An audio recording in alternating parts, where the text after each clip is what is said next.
presidente dos Estados Unidos, Donald Trump, requereu ingresso na ação que está sendo movida pelo estado do Texas contra os estados de Pensilvânia, Geórgia, Michigan e Wisconsin. O Texas alega que esses estados alteraram as regras eleitorais e que essas alterações afetam as eleições de todo o país. Após o Texas protocolizar seu pedido, outros estados também solicitaram ingresso na ação.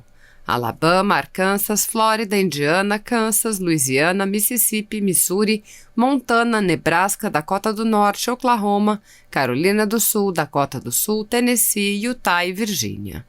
Segundo a petição do presidente Donald Trump, quando oficiais eleitorais conduzem as eleições de forma contrária à Constituição dos Estados Unidos, há um grave prejuízo não apenas aos candidatos que estão nas cédulas, mas também à fé dos cidadãos no processo eleitoral.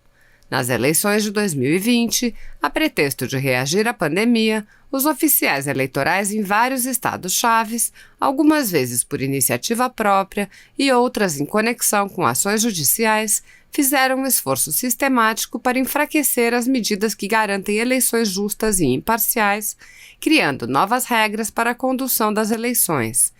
Regras que nunca foram aprovadas pelas casas legislativas dos estados, como é exigido pelo artigo 2 da Constituição dos Estados Unidos. Essas novas regras tinham por objetivo enfraquecer, ignorar ou substituir medidas das leis estaduais que garantiam a integridade do processo de votação. Quero só lembrar que eu adorei todas as intervenções, são profundas e muito também indignadas sobre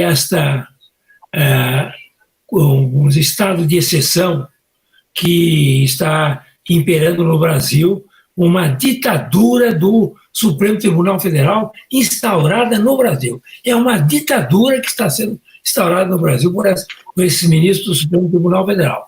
Gravemente ainda, pelo fato de 10 ministros terem conestado essa barbaridade que foi realizada. Mas eu quero só lembrar que o doutor Sérgio Dario fez uma análise profunda e geral sobre o aspecto da ilegalidade e inconstitucionalidade desses inquéritos e dessa portaria, mas ele, a sua tese é de que realmente é natimorto.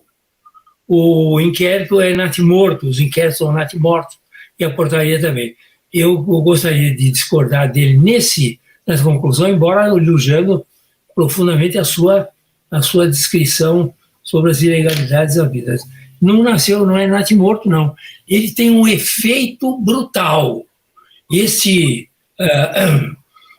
inquéritos têm um efeito enorme na sociedade, estão criando um constrangimento na sociedade, um medo na sociedade, um terror na sociedade, de falar mal dos ministros do Supremo Tribunal Federal. E isso é o que eles queriam, isso é que eles desejavam e desejam com o inquérito. Eles não querem nada que o inquérito seja julgado em primeira instância, que vá para lá, que seja arquivado, porque não tem consistência, não interessa a mínima.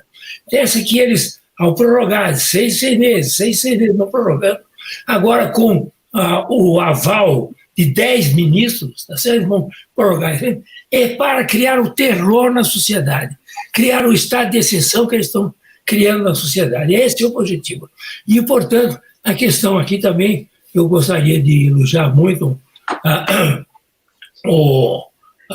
todos os que falaram a respeito desse assunto, principalmente o doutor Greco também, que foi muito claro na sua posição, e eles não é uma questão, é um inquérito político, é um inquérito de autodefesa de todas as barbaridades que eles fazem, certo? Eles não querem ser criticados porque eles fazem barbaridades, hora para um, hora para outro. Uma hora eles vão lá e acabam com o COAF, congelam o COAF. Depois, outra hora, eles atacam o presidente da República. Outra hora eles atacam o PT, outra hora eles atacam o Centrão. Quer dizer, eles vão de acordo com os interesses do momento, interesses políticos dele. De modo que não é uma política feita a esses inquéritos não tem a finalidade só de atacar o governo atual.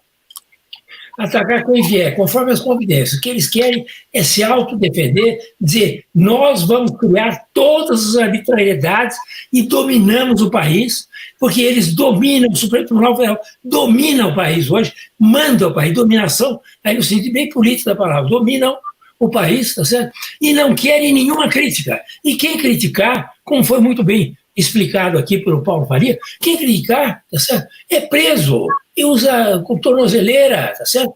E usa o que precisar, porque realmente é um jeito que não pode ser criticado. É um Estado muito pior que o AI-5. Eles falam, eles querem voltar com o AI-5, eles vão perder. Eles estão praticando o AI-5. Esses inquéritos são um AI-5. Qual é a diferença deles com o AI-5? Pelas arbitrariedades, pelas violências que eles fazem contra as suas vítimas. E eles, vítimas, criam vítimas, tá certo? Porque não pode dizer absolutamente nada das coisas que esses ministros fazem com as suas famílias. Ao defender as famílias, estão dizendo porque a família também faz coisa errada, tá certo? Então eles sabem, que todo mundo sabe, está lá na Lava Jato, todas as denúncias, toda denúncia de empreiteira, tem o nome lá de famílias dos ministros, tá certo? Então eles não querem isso, eles querem criar o terror no Brasil. Nós temos no Brasil hoje um estado de exceção por causa desses inquéritos e dessa portaria. É essa a realidade. E eles vão em frente. Eles vão agora prorrogar por mais 6 meses, daqui a pouco prorrogam por mais 6 meses, e assim vão até o fim do mundo, porque é o inquérito do fim do mundo mesmo. Então eles vão até o fim do mundo fazendo esse tipo de arbitrariedade contra a sociedade brasileira. Nós não temos mais um Estado democrático no Brasil. É conversa fiada. O Estado democrático brasileiro está suspenso, pelo menos. Não, há uma suspensão do Estado Democrático de Direito no Brasil, enquanto viger esse tipo de conduta e de inquéritos e portarias do Supremo Tribunal Federal. Deixa eu só acrescentar uma coisinha aqui. A turma está agoniada querendo solução, não é? Eu estou vendo a galera toda aqui mandando mensagem, qual é a solução, qual é a solução, qual é a solução? Eu vou até submeter uma solução a vocês, eu posso estar um pouco louco, né, com tudo que está acontecendo, mas a nossa única alternativa não é contar com o Senado, porque a gente sabe que ali é uma troca, né, de gentileza, então quer dizer que eu particularmente, junto com o senador, né, que começou o mandato ano passado, nós propusemos o impeachment do Gilmar Mendes, e obviamente que isso não vai andar, né? Então, nós temos que ter, na verdade, mecanismos populares para que a coisa funcione. Então, a minha sugestão, já que a gente tem que ter uma sugestão, a minha sugestão, primeiro, nós temos que fazer uma PEC, um projeto de emenda à Constituição, prevendo uma iniciativa popular, obrigando o presidente do Senado a colocar em pauta os processos que digam a respeito aos impedimentos dos ministros do STF. Porque se não for assim, nós não temos os projetos de iniciativa popular para as leis, por que a gente não pode obrigar ao chefe do Congresso Nacional, ao chefe do Poder Legislativo, a fazer isso? Porque eles estão lá, eles são nossos representantes. Eles não são nada mais, nada menos do que nossos representantes. Mas de representantes eles não têm absolutamente nada. Então eles fazem aquilo que é do interesse deles, não do que é do interesse do povo. Então, primeira solução, nós temos que consertar a Constituição para colocar um meio, um instrumento na Constituição para que a gente possa efetivamente colocar, para que o povo possa efetivamente julgar os ministros do Supremo Tribunal Federal. Segundo, me explica como é que funciona o sistema de freios e contrapesos com o Supremo? Cadê o checks and balance? Cadê aquilo que a gente fala tanto em faculdade, que a gente fala tanto em evento? Isso não faz de conta. Não existe o sistema de freios e contrapesos. A gente sabe disso, né? O Supremo controla todo mundo, mas ninguém controla o Supremo. Então, o que nós temos que fazer? Nós temos que também ter um projeto de emenda à Constituição criando uma corregedoria especial para o Supremo Tribunal Federal, não compostas por ministros do Supremo. Ou seja, tem que ser pessoas alheias ao Supremo Tribunal Federal. Aí sim, a gente vai começar a ter um sistema de freios e contrapesos. Ou seja, 5 pessoas escolhidas, 5 juristas renomados, escolhidos das instituições OAB, Ministério Público, Magistratura, Congresso, não importa. Mas que esses 5 sejam isentos, não façam parte da Suprema Corte e possam, inclusive, afastar os ministros. Todos nós passamos por corregedoria. Eu já respondi vários processos da minha corregedoria. Quem trabalha responde processo da corregedoria.